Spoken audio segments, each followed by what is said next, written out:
As I walk around my Pennsylvania campus, I see the tops of heads.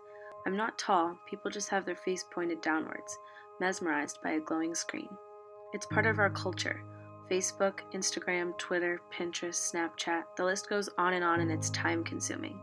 Days are spent in class, doing projects, writing papers, and reading textbooks that as soon as we get a minute free, it's time to catch up.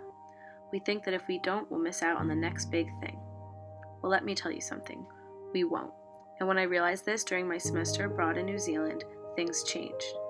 I can't be hypocritical. I'll admit I can be pretty addicted to my phone. When I arrived in Auckland, New Zealand, I immediately wanted to connect to the nearest Wi-Fi, partially because I didn't want to miss out on anything happening back home, and partially because I wanted to share everything I was seeing and doing with my friends and family.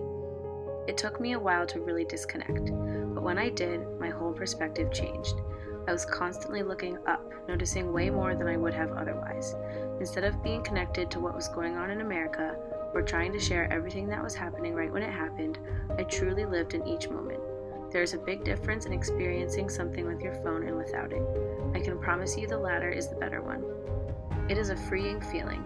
It's just you, your friends, and the country you are in. So much culture, so much beauty, and so many experiences waiting for you that you would never have the opportunity to experience if your head was buried in technology. Because I finally disconnected, each moment felt special. One of my most memorable moments was visiting Doubtful Sound in Fiordland, New Zealand. 2 of my friends and I took an overnight cruise through the vast fjord for our mid-semester break. At one point in the journey, the boat pulled into a quiet cove surrounded by mountains. The crew turned off the engine of the boat and told us that we were going to have a few minutes of complete silence. They asked everyone not to talk, not take pictures, and to put away all technology and simply take in the beauty around us.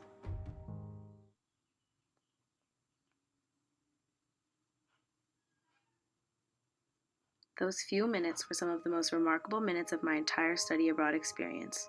As breathtaking scenery and the sounds of birds and distant waterfalls filled my senses, I realized how beautiful this country I chose was and how blessed I was to be there. New Zealand, along with so many other countries, has so much to offer. It would be devastating if I or anyone else missed out on a single thing because they were too involved with something happening somewhere else. I'm so glad I got involved, looked up, met new people, tried things I normally wouldn't, and had the absolute time of my life. Studying abroad really is a once-in-a-lifetime experience, and I'm glad I lived every second to its fullest.